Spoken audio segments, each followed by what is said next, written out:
Hey, true crime fans. I'm Mike Morford, host of the podcast Criminology. Have you heard what's happening in New England right now? Over the past few months, several bodies have been found in various areas of the region, all dead under mysterious circumstances. This has New England residents across multiple states nervous. The police seem to think that there isn't a link between the cases, but a lot of people are not convinced and are asking the question, is there an active serial killer in New England? Tune in now to episode 357 of our podcast as we explore the puzzling mystery. You can find Criminology everywhere you listen to podcasts.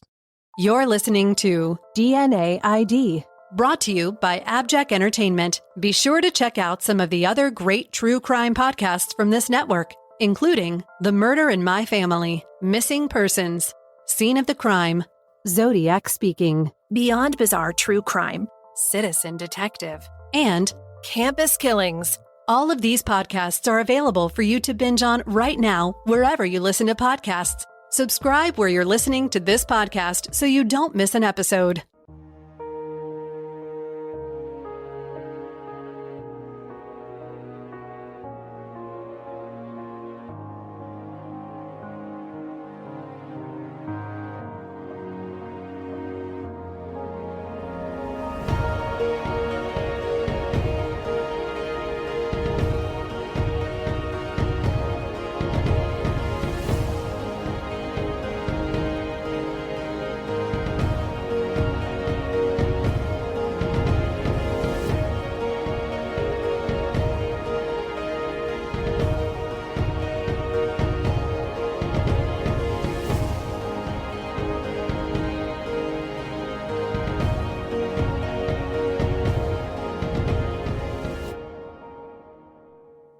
It was 1996. Richard Anderson and Russ Blake drove a delivery truck for an office supply company, and on Thursday, October 3rd, they were out on a route. The two were driving on 76th Street between Patterson and Kraft Avenues in Caledonia Township, Kent County, Michigan. They were heading to Battle Creek. On the side of the road was something that stuck out like a sore thumb. It was a beige blanket with a large stain of what looked like blood lying on the side of the road, and the blanket was secured with rope, which it turned out to be a cord, wrapped around something distinctly body-shaped. Richard and Russ could see the shape of the head with a cord around the narrower area where the neck would be. It being 1996, Russ and Richard didn't have cell phones. They walked over to where a utility worker was adjusting a junction box and asked him if he had a phone. He didn't, so they walked to a nearby convenience store and told the employees what was going on. Someone from the store called 911 at 10:48 a.m. Then, while they waited for police, Russ and Richard blocked off the area using those little reflective road triangles truckers keep on hand in case of engine trouble or a flat. Deputy Jimmy Rathbun was notified by dispatch that what looked like a body had been found near 76th and Kraft. He was nearby, so he arrived at the scene within minutes. He found Russ and Richard and their large yellow truck parked on the shoulder of the road across from the blanket bundle. Employees of the convenience store, described as nosy, were there as well, waiting to see what would happen. The blanket-wrapped bundle was lying on the north side of 76th Street, approximately 100 yards west of Kraft Avenue. It lay in a drainage ditch 5 feet from the roadway. Deputy Rathbun found the bundle all tied up with the cord from the blanket, which was electric. He didn't unwrap it, but could see that what was clearly the head area had a large circular blood stain. Deputy Rathbun radioed that, indeed, he would need backup. Then he told everyone to move back from the scene and took statements from Russ and Richard. Detective Jones arrived within 5 minutes, and the blanket bundle was unwrapped. Inside was the body of a woman. Blood surrounded her head area and had permeated the blanket. The woman was wearing nothing but a bra and a pearl necklace and pearl earrings. Her hands were tied with shoelaces in a manner that was described as hogtied. Deputies blocked traffic to the area, placing patrol cars at 76th and Kraft and 76th and Broadmoor to shut down the entire block. Detective Jones, Lieutenant Berg, Sergeant Avery, and Captain Christensen all arrived. Eventually, Detective Janet Erlinson would take the lead on the investigation. The medical examiner and Verheat transfer arrived to remove the body after the scientific services unit had been called in to measure and photograph the crime scene. By 7 p.m., the woman in the blanket had been identified by prints on file in the APHIS system. Sharon K. Hammack, age 29, was the woman who had been raped, strangled, stabbed, hogtied, and dumped on the roadside. Dr. Stephen Coley, a forensic pathologist, performed the autopsy on Sharon at Blodgett Memorial Medical Center. Sharon was extensively tied up by electrical cords. Over the blanket was a cord around the knees and feet, around the lower torso, around the waist, and around the neck. Under the blanket, there was a cord around her ankles and thighs. 2 shoelaces bound her left wrist to her right elbow and her right wrist to her left elbow. Her bra and necklace were removed and placed into evidence. The pearl necklace was later identified as her own, and someone had gripped her neck so hard that impressions of the pearls were embedded into her neck. The doctor observed that Sharon had 2 stab wounds to her left temple, resulting in the blood that had been observed on the blanket. She was alive when these stab wounds were inflicted. She had numerous abrasions from blunt force trauma, petechiae in her eyes, and bruises all over her body, likely from a struggle with her assailant. But the cause of death was asphyxia by strangulation, and she had died very recently, just hours before she was found. Sharon was also pregnant in her 2nd trimester. Sharon's brutal death also resulted in the death of her baby boy. A rape kit was collected, and sperm was detected on vaginal and anal swabs. Hairs and fibers were collected from Sharon's body and under her nails. Short, black hairs believed to have come from an animal were found on her body. The blanket she was wrapped in, the shoelaces, Sharon's bra and jewelry, and the electrical cords were all preserved as evidence and sent for testing. All right, let's talk about who Sharon was. Sharon K. Gross was born in Michigan on December 9, 1966, to parents Jacob Edward Gross and Lois Jean Marble. She grew up in Michigan with several brothers and sisters, including sisters Terry and Tina, who we will hear from later. Sharon married Gary Lee Hammack in Richmond, Virginia, in September 1988. At that time, she was already mother to a 2-year-old daughter named Lachey. She and Gary had a baby boy together 2 years later. According to a Grand Rapids Press interview with Sharon's mother, Lois, after Sharon's marriage, her husband Gary sold vacuum cleaners and she worked blue-collar jobs at Valley City Linens and worked in a Rockford factory. Their marriage hit the rocks when alcohol became a problem, and Sharon met a man who turned her onto crack cocaine. Lois said soon she was working as a prostitute and her children were taken away. She had to pay for her habit. Sometime in the early 90s, Sharon did turn to sex work. She held on to her kids until Lachey was 8 and her brother Eric was 4, but then they were removed by Child Services. Lachey later told the Grand Rapids Press that while she had known that her mother was a sex worker, as she actually remembered her mother being out there before she was taken away and adopted, she did not know that her mother had been murdered and believed she had died naturally until she saw a newspaper article as an adult. Despite being adopted, both kids maintained relationships with their maternal grandmother, Lois, with whom they had lived for a time after being removed from Sharon's home by Child Services. Sharon had remained in their lives, taking a last picture with the 9-year-old and 5-year-olds at Fuller Park in Grand Rapids just before her murder. After her death, Lois couldn't care for the kids and they were adopted by a loving family. Sharon's sisters explained to detectives that Sharon was the only child in the Gross family who wasn't straight-laced, as they put it. They said that toward the end of Sharon's life, they had very limited contact with her because whenever a conversation turned toward her lifestyle, which they disapproved of, she would end the conversation and hang up the phone or leave. This from Wood TV, quote, Sharon's sister Terry Novitzkis said, Sharon wanted everything out of life for her children. I don't know who she got hooked up with on drugs. When she first got into it, she wanted to get clean for her children, but then she got so far into the crack, it took her downhill. It was just terrible to see her on the streets. I hated seeing her there. Terry said the family worried about Sharon every day, especially when someone started killing sex workers in Grand Rapids. Quote, me and my mom would drive up and down Division Avenue, and Sharon would be right there behind a little motel near 28th Street. We'd see her, and we'd come up to her and stop, and she'd run because she didn't want us to see her like that, Terry said. Lois told the Grand Rapids Press about driving down South Division and seeing Sharon plying her trade on the street. Sharon would always run away.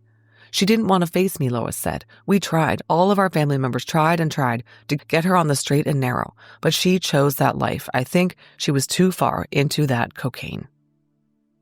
Sharon's brother told investigators that he wasn't close with his sister because he didn't approve of her lifestyle, and he hadn't seen her for about 10 years between 1985 and 1995, other than a few occasions when she came by looking for money. A couple of times in 1996, they had driven down Division and tried to pick her up and put her in the car to get her off the street, but she always ran away. So Sharon lost custody of her kids and could not pull herself out of the throes of her addiction. She was arrested several times for cocaine possession and prostitution, receiving 120 days in jail after a conviction in December 1995. But she continued to earn money through sex work, standing on Division Street with the other sex workers, many of whom were her friends, all looking for Johns. The Grand Rapids police were very aware of who she was and had multiple interactions with her, both as complainant and defendant. When Sharon died, she was living in Gaines Township at 6095 Woodfield Drive Southeast. Her body was found just 7 miles from her apartment. Detective Erlandson went to Lois's home to inform her of the tragic news. When she heard her daughter had been murdered, Lois said she wasn't surprised. The family had last seen Sharon about 3 weeks earlier, when one of her sisters had picked her up and given her a ride home. Okay, guys, last week I talked to you about Masterclass, and I hope you all took advantage of DNA ID's discount to buy a subscription for whoever you celebrate Mother's Day with. But Masterclass doesn't have to be for a special occasion. It offers so many classes relating to everyday life. One class that I've been binging is the series on brain health, led by Dr. Wendy Suzuki and Dr. Lisa Feldman Barrett, among other renowned scientists and experts. As someone who is approaching middle age and has a family history of dementia, I want to do everything possible to maintain my brain health. This class dives deep into optimizing brain health, staving off the signs of mental aging, and boosting memory and performance. It even offers recipes to maximize your cerebrum's wellness. And because Masterclass is accessible on my phone, laptop, TV, and even in audio format, I can stream this class wherever I find myself. Remember, Masterclass is the only streaming platform where you can learn and grow with over 200 of the world's experts, and it's as if they are speaking directly and only to you. For just $10 a month billed annually, a membership with Masterclass gets you unlimited access to every class. That's the monthly price of 2 fancy cups of coffee. And every new membership comes with a 30-day money-back guarantee. Everyone's always asking me how I do all that I do. I use Masterclass, and so should you. Our listeners always get great discounts on Masterclass of at least 15% off any annual membership at masterclass.com/DNAID. See Masterclass's latest deal, at least 15% off, at masterclass.com/DNAID. That's masterclass.com/DNAID.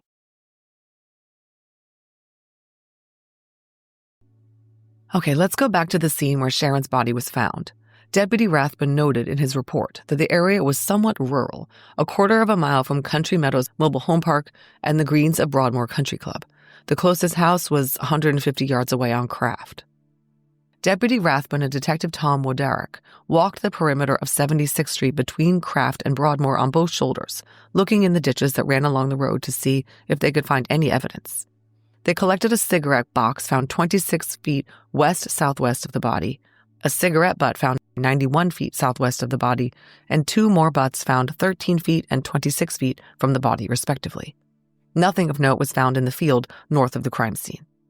Detective Woderick knocked on the doors of the 2 neighboring houses, but no one had seen or heard anything.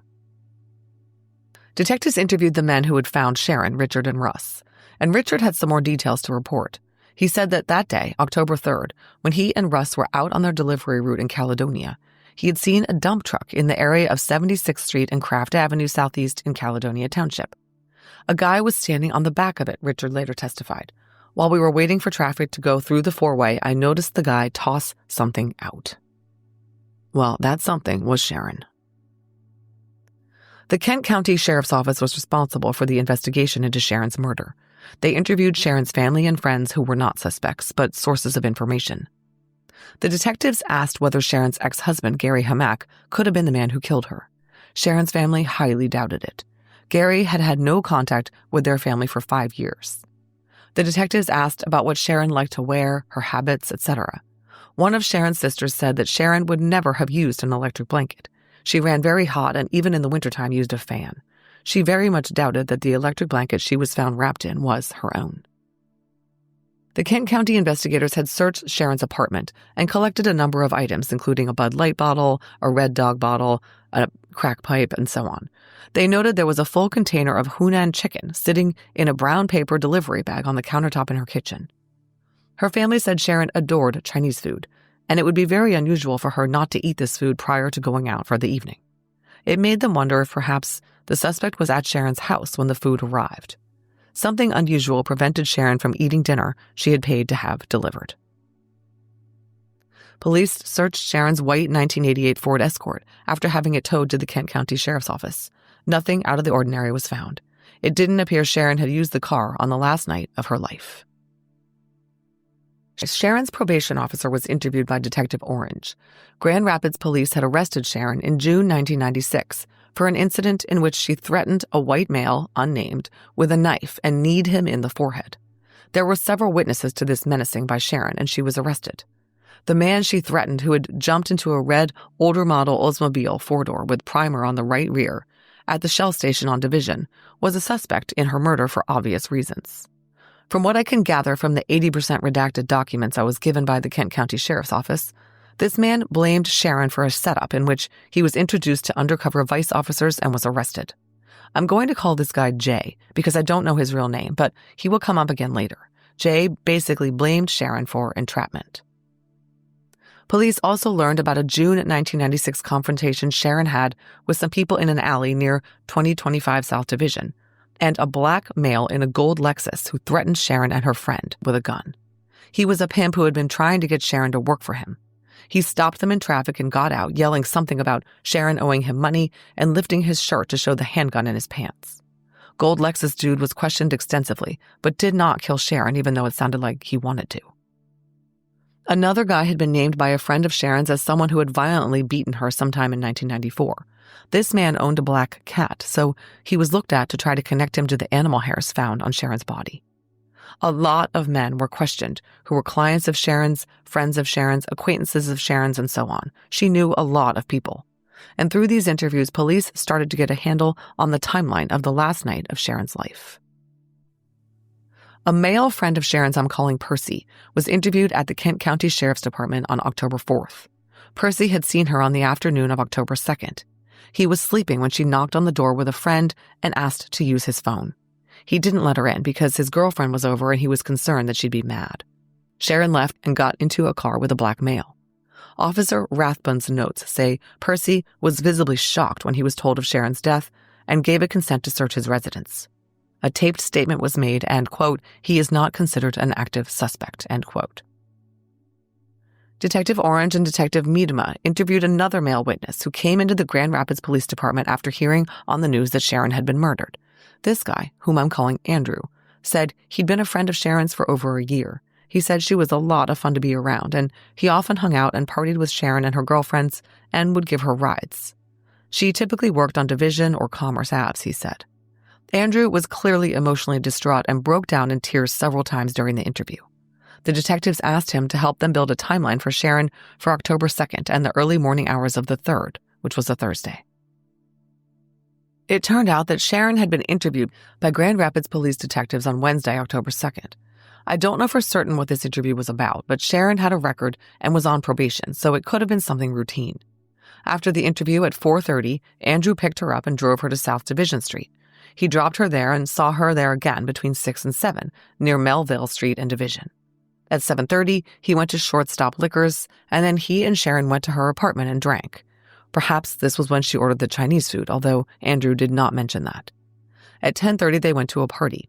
At midnight, now on October 3rd, they went to a different party. Sharon got drunk and passed out for a bit.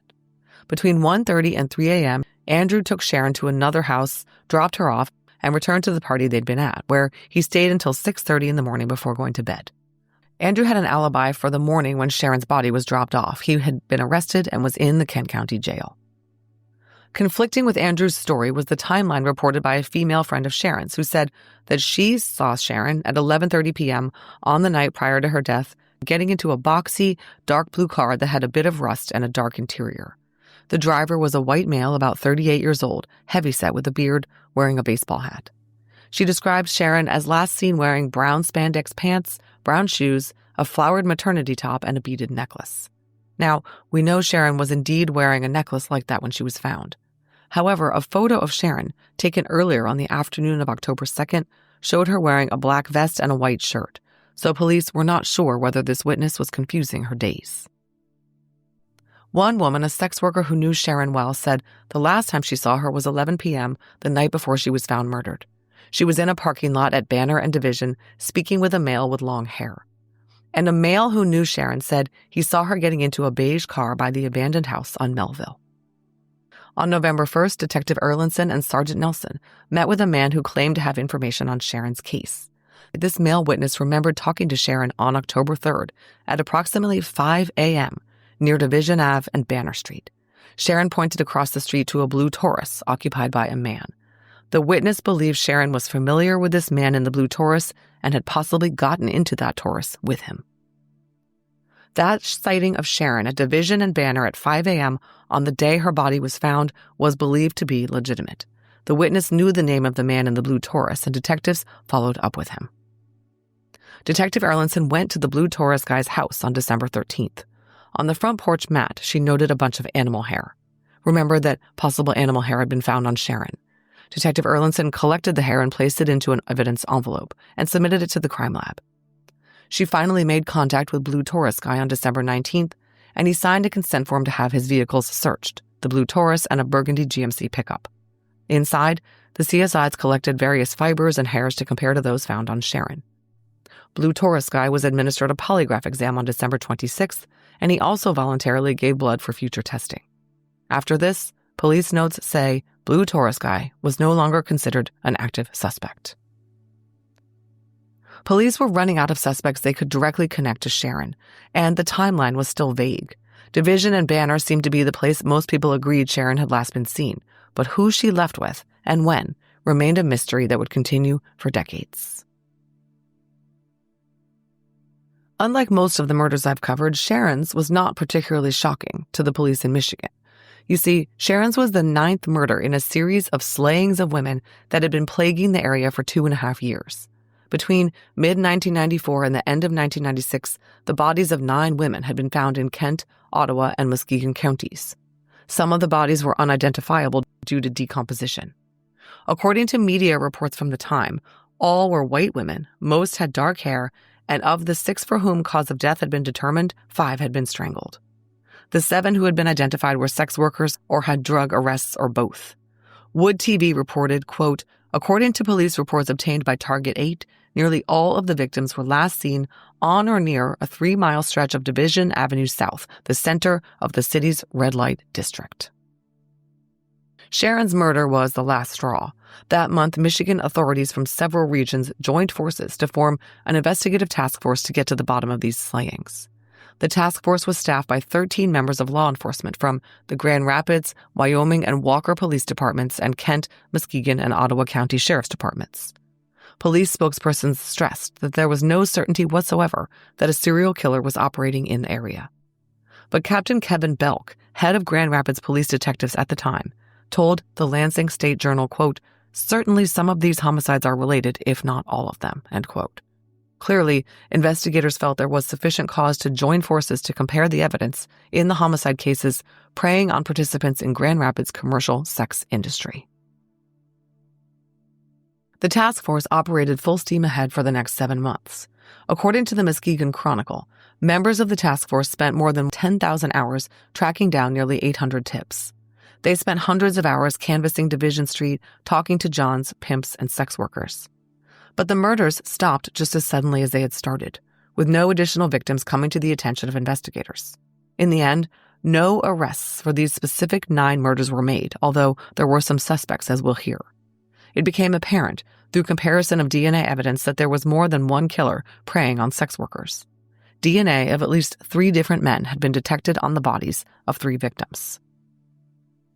In December 1996, there was a vigil in the form of a march along Division Street in honor of all the slain women, said by participants to each be so much more than her profession.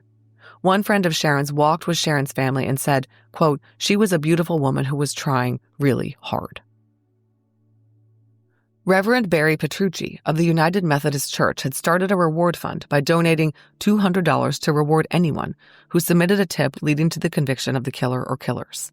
The fund had grown to more than $5,000 by the time of the vigil, at which all the deceased women's names were read aloud.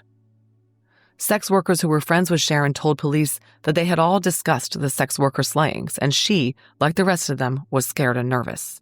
But that was not enough to prevent her from working. Sharon may have felt more confident in her ability to protect herself than she should have. As I mentioned earlier, she had been arrested in June of 1996 for menacing a guy with a knife and kneeing him in the forehead. I suspect she felt that she could take care of herself. Unfortunately, she was wrong.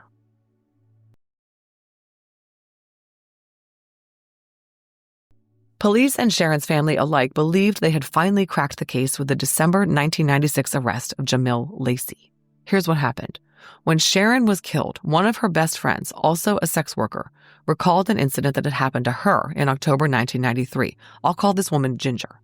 After Sharon's murder, Ginger realized that she had possibly narrowly avoided the same fate, and she approached the police with her story. This from the Muskegon Chronicle, quote, "In October 1993, 6 months before the first body turned up, Lacey picked up a 35-year-old crack-addicted prostitute on South Division and drove her to a home around Granville Avenue Southwest where he lived. He wrapped a frayed jump rope around her throat and choked her until she nearly passed out. He then raped her," end quote. The man who did that to Ginger was a John named Jamil Lacey. Lacey had a record of sex crimes and violent assaults dating back 14 years, with his first rape having been committed at age 17. His name came up from several tips from various sources. He's known to investigators. Grand Rapids Police Lieutenant Carol Price told the Grand Rapids Press. Lacey had also used an extension cord to choke a 15-year-old sex worker nearly to death in 1995. He attacked her after she refused to return his money after performing a paid sex act per their agreement. She survived and later testified that when he choked her, quote, "His face turned evil. I thought I was going to die," end quote. Lacey's domestic partner also told police that he had strangled her unconscious with his shirt after an argument. She told police Lacey had told her he knew something about a dead sex worker that could put him away for a long time. So Lacey was arrested in December 1996. Have you noticed since his imprisonment the prostitute murders have stopped? Kent County Assistant Prosecutor David Schreiber told the Muskegon Chronicle. It was true. The killings did stop. Police were very, very interested in Lacey as the killer they'd been seeking. They knew for a fact that he had used a ligature on 2 different sex workers, and several task force victims had been strangled. There was more. There was a connection between Jamil Lacey and Sharon Hammack. I don't know if he was a client of Sharon's or what, but there was a good chance he had killed her and the others, police thought. This from the Grand Rapids Press. Quote, "They identified Lacey as a suspect in 3 of the slayings and said he knew at least 3 of the other victims," end quote. Lacey himself admitted this to the Grand Rapids Press, although he would not specify which of the victims he knew personally. Lacey was convicted of attempted murder and first-degree sexual assault for the attacks on Ginger and the 15-year-old sex worker. He was sentenced to life in prison without parole. Lois Gross, Sharon's mom, was sure that Jamil Lacey had killed her daughter. She attended all of his court hearings, and he sure sounded like a great suspect. But Lois, and no doubt the police, were very disappointed to learn that his DNA did not match the DNA taken from Sharon's sexual assault kit, and Lacey denied ever having killed anyone. Police never ended up charging him with any of the deaths. Another man also made the suspect list in the Grand Rapids sex worker murders after he was arrested November 20th for kidnapping an 18-year-old sex worker. This unnamed Comstock Park man had picked up the teen on South Division Avenue on November 14th and agreed to pay her $100 for sex. Once she was in his car, he locked all the doors and refused to let her go, driving to a gravel pit off 10 Mile Road. She asked if she would ever see her family again, and he said, "You'll never see them again." He grabbed her, but she somehow managed to escape and run into the woods near 10 Mile Road and managed to flag down a passing car and ask for help. She filed a report, and 2 weeks later, the same man pulled up on South Division and tried to pull her into his car. But police were watching this area because of everything that had been going on with the murders, and they swarmed in and arrested the man for kidnapping and attempted gross indecency, which he pleaded guilty to. Police investigated this psycho for the string of sex worker murders, but he was not the killer either. Sharon's case went dormant. In July of 2001, a push was made to test evidence in Sharon's case in an effort to get her unknown killer's DNA into CODIS. A July 31, 2002 report from the Michigan State Police DNA Unit states that DNA analysis was performed on the vaginal and rectal swabs taken from Sharon. Consistent DNA was obtained from the male sperm fraction that was sufficient for entry into CODIS. This was a very positive advancement in the investigation, and I fully believe that investigators expected to get a hit to the STR DNA profile in the state and/or federal databases, but they didn't. Sharon's killer's profile had not been entered in connection with any other crimes. Unfortunately, the investigators neglected to update Sharon's family about any of the work they were doing. The Grand Rapids Press did an interview in 2004 with Sharon's mother, Lois, and Sharon's daughter, Lachey, who was now grown and had a child of her own. Lois told the reporter that she hadn't heard from anyone on her daughter's case in years. They didn't care, she said. She said she called the task force weekly for a long time and was always told there were no new leads. By now, she had lost hope that the case would ever be solved. But behind the scenes, between 2004 and 2006, Sharon's case was extensively investigated by a series of detectives.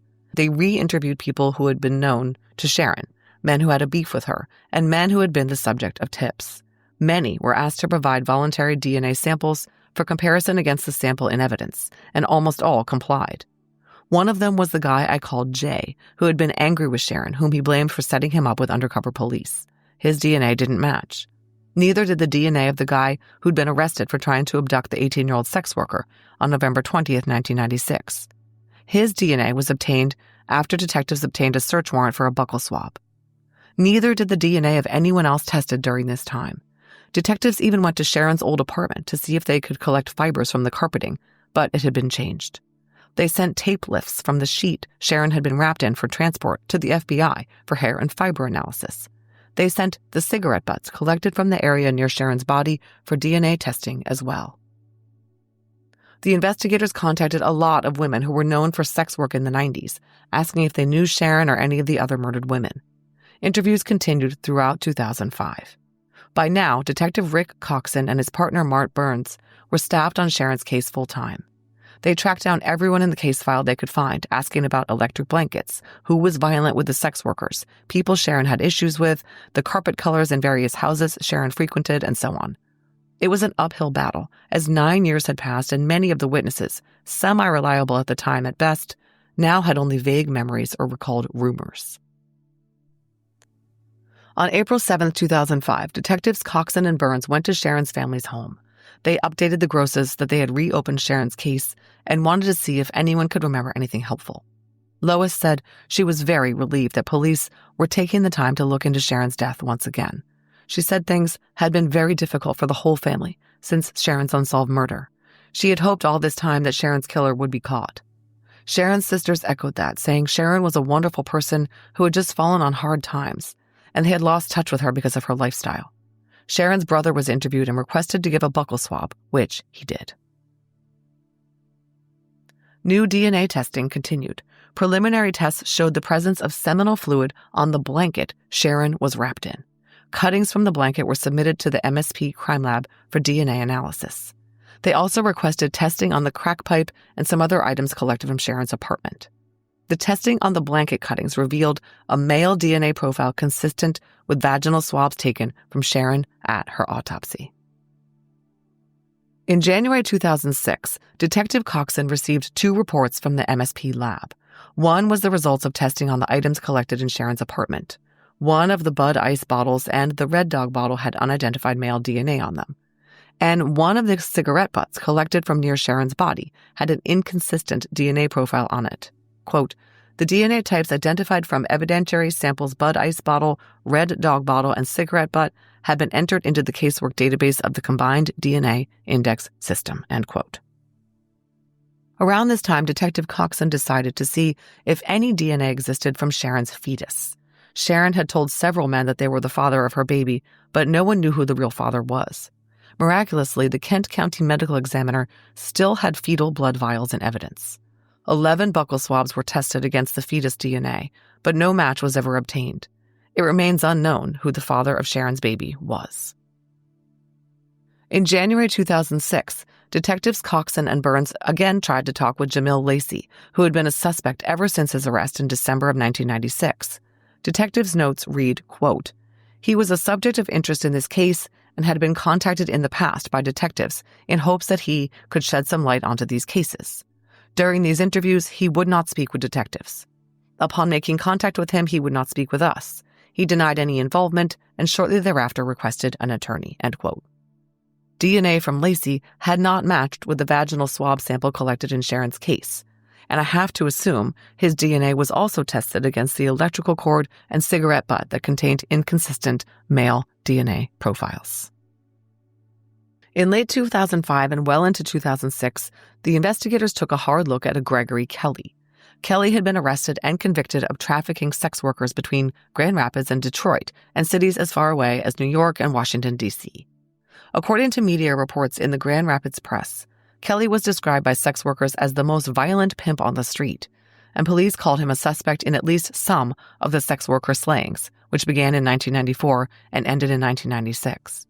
Kelly acknowledged that he was a suspect in some of these crimes, writing a letter to the judge saying that, quote, "These two new detectives really think I'm the killer, and they go as far as to tell girls to stay away from me because I'm a killer and they will be next," end quote. He was referring to Detectives Coxon and Burns, who believed that Kelly was their man. At his trial, his former girlfriend Stephanie Tucker had testified that he had beaten her too many times to count and threatened to strangle her and dump her body on the side of a road. More from the Grand Rapids press, quote, "Kent County Sheriff's Detectives Sergeant Mark Burns and Richard Coxon testified this week. They interviewed 140 prostitutes in an investigation focused on 44-year-old Kelly. Prosecutors charged the Kentwood man with transporting females for prostitution, but those charges were not the original focus of the slaying probe," Burns testified. Neither detective would elaborate outside of court, but a police source confirmed Kelly is under investigation in a renewed effort to solve the slayings, end quote. It was not lost on police that Kelly was on the streets when the string of murders occurred. He had been sentenced to prison in 1999 for cocaine and weapons charges. The murders all happened prior to his prison term. From the Grand Rapids press, quote, "Women who worked for Kelly testified he used to terrorize them with brutal beatings and threats. They would turn over their earnings, and he provided food and shelter and drugs. If they tried to escape, Kelly would track them down and beat them," end quote. A former sex worker who had been under Kelly's thumb, named Summer, testified that he kicked her so hard that she miscarried her baby. She continued to be on disability because of seizures she suffered due to head trauma. "He would beat me in the head until I was unconscious. He just hit me constantly," she testified. She said he would punch her, hit her with shoes, and once he hit her with an iron. Detective Burns testified that, quote, "The prostitutes all had only one fear, and that was Mr. Kelly and what he would do to them," end quote. Detectives Coxon and Burns were certain enough that Gregory Kelly was their suspect that they contacted Lois and brought her up to speed. They told her they had DNA evidence in her daughter's death.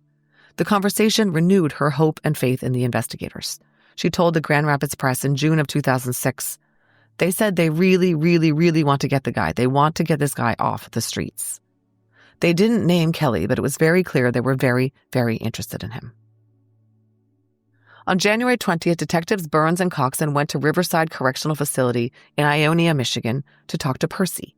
He was the friend of Sharon's whose door she had knocked on October 2nd, asking to use the phone. Percy had been named over the years as someone with violent tendencies who might have killed Sharon. Detective Coxon's notes say, quote, "He was the subject of interest in these cases and had a direct connection with Sharon Hammack. He was in prison for criminal sexual conduct in the first degree, in which the incident took place on a prostitute. We were hoping he had done some soul-searching while in the correctional facility and would assist us," end quote. But Percy didn't have anything new to say. He denied killing Sharon, and the investigators noted that his DNA did not match the DNA left at the crime scene. But that didn't necessarily rule him out in their minds. But the detectives' patience and leads had run out. Detective Coxon's report dated May 23, 2006, says, quote, "On this date, myself, Detective Coxon, along with Sergeant Mark Burns, have dedicated approximately 15 months of investigation into the Sharon Hammack homicide.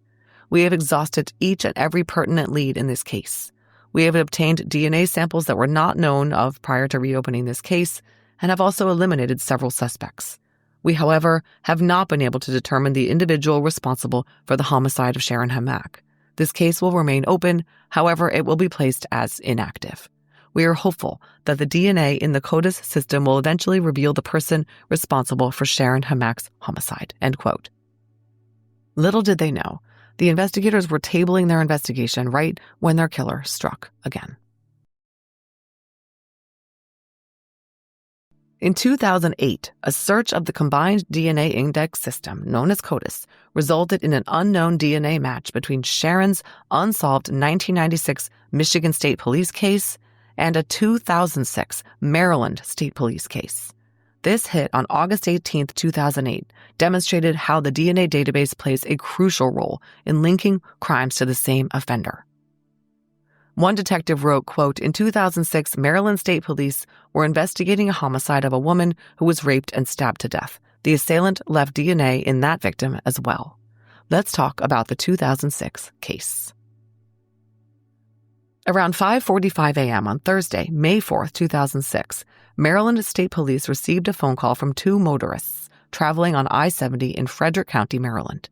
They reported seeing a body lying just off the eastbound shoulder of the highway. Troopers drove to the area to meet the witnesses, pulled over on the shoulder of the highway just east of Bill Moxley Road near Mount Airy. And sure enough, lying on the grass adjacent to the roadway shoulder in plain sight was a dead woman. The woman was fully clothed in a hoodie, tank top, and sweatpants, but she was barefoot. It was immediately clear that this woman was the victim of homicide rather than a hit and run. For one thing, she was barefoot. For another thing, I-70 is a multi-lane highway, not the kind of road pedestrians walk along. For a third, the woman's head was wrapped in a bloody cloth. The cloth hid multiple bloody injuries to the woman's head and throat. She had no identification on her anywhere. The Maryland State Police Homicide Unit immediately launched an investigation. Crime scene technicians from the Maryland State Police Forensic Sciences Division responded and processed the scene for evidence, although other than the body, nothing was found. The woman's body was placed into a medical examiner's van and transported for examination and autopsy. It was noted that the sweatpants she was wearing were on backwards and she wore no underwear. The woman's death was quite deliberate. Her throat was cut and she had been hit on the head with a blunt object. She had at least 6 cutting wounds and 5 stab wounds on her body and defensive wounds on her fingers. The dead woman's upper body also exhibited signs of a severe beating. The Office of the Chief Medical Examiner in 2006 ruled her death as a homicide caused by stabbing and blunt force trauma. Sexual assault swabs collected from her vaginal area tested positive for the presence of sperm.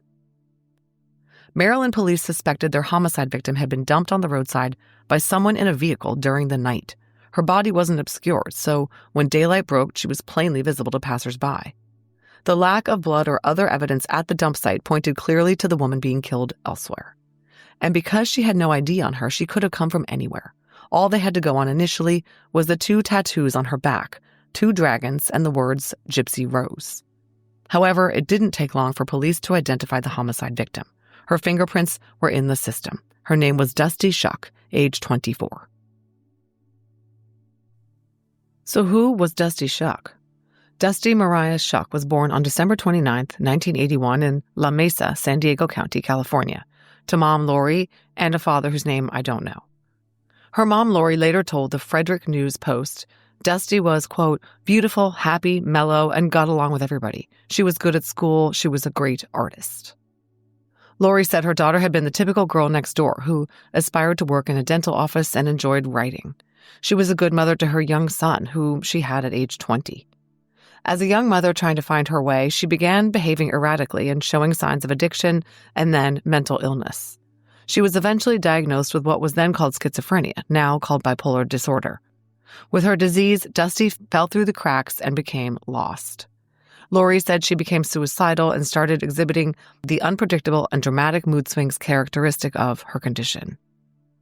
Lori told Wood TV that despite her efforts to convince her daughter to maintain her safety and stability by seeking treatment and adhering to her medication, Dusty would bail from treatment centers and hitchhike around various states, even heading to Canada.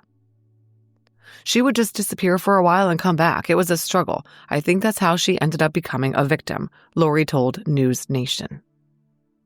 Dusty had been living in Tucson since her mid-teens. She had several run-ins with law enforcement there, and eventually, as reported by the Arizona Daily Star, quote, A citation filed in Tucson City Court on February 4th shows she was arrested on suspicion of trespassing, disorderly conduct, and weapons misconduct.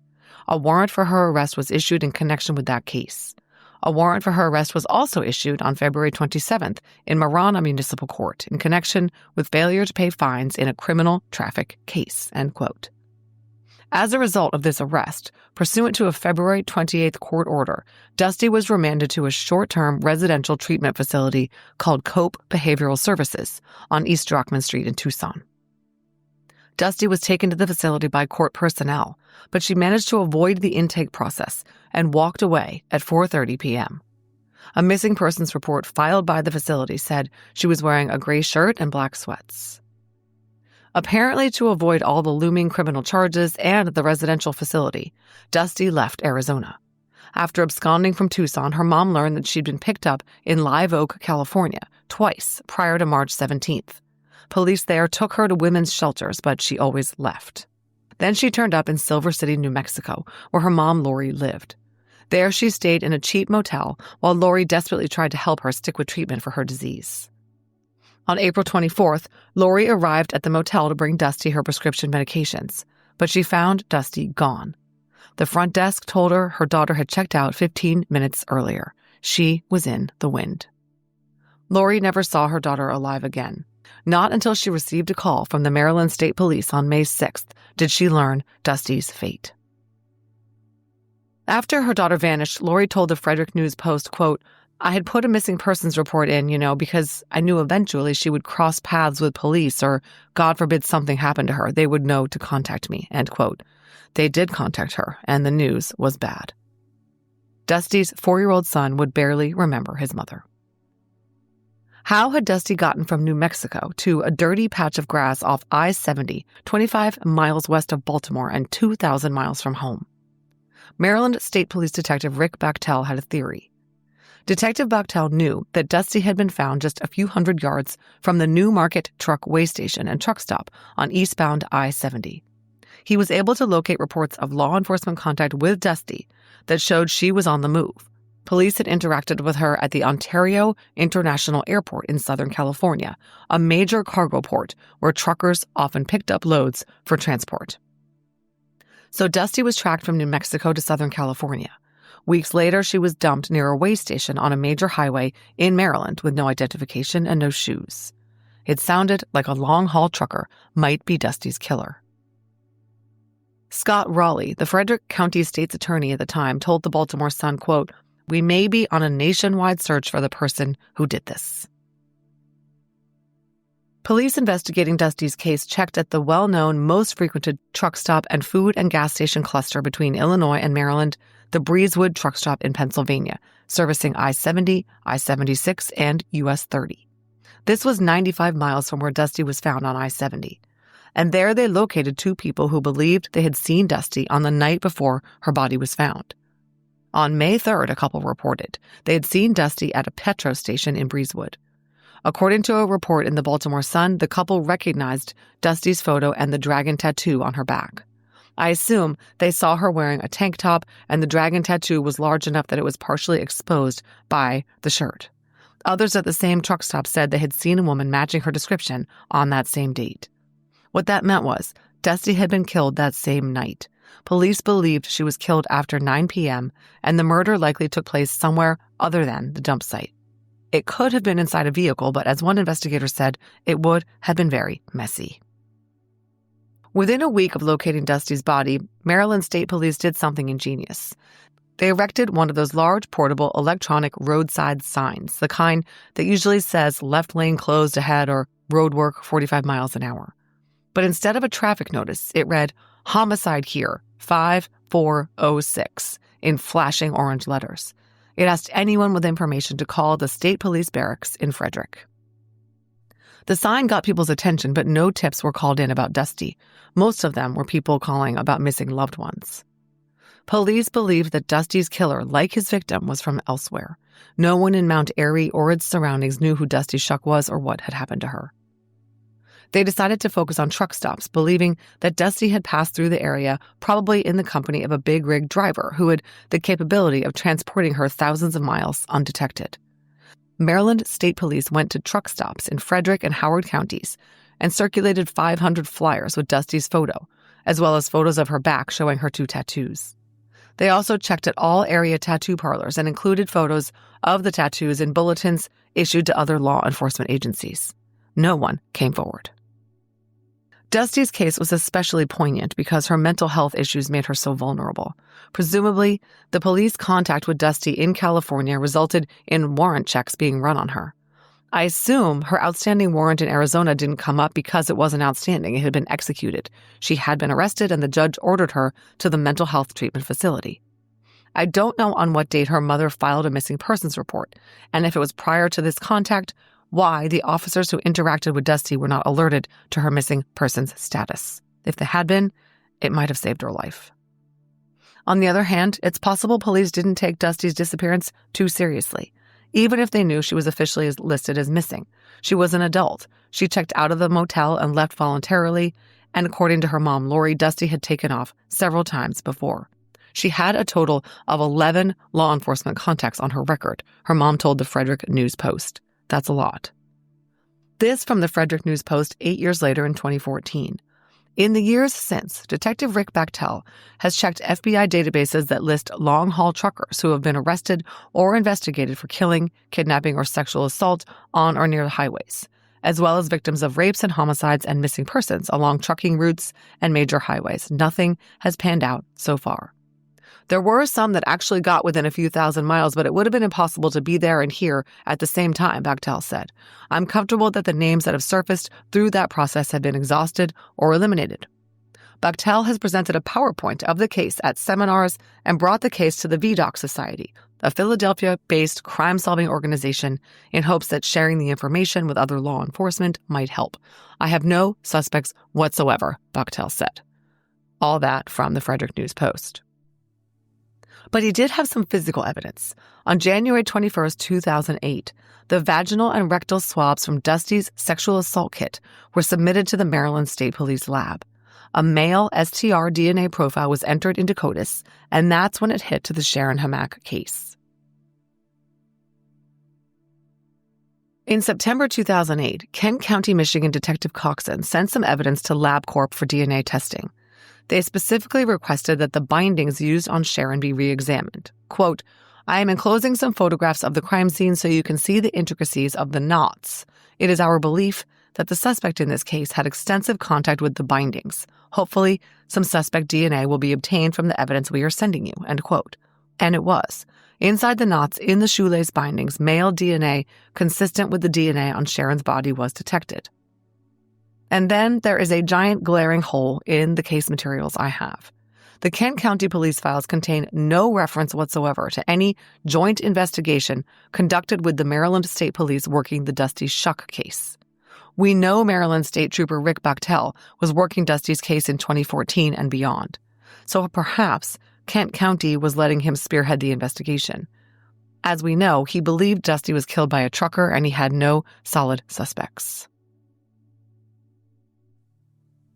On September 14, 2021, Sharon Hammack's case was assigned to Kent County Sheriff's Detective John Teinhoff.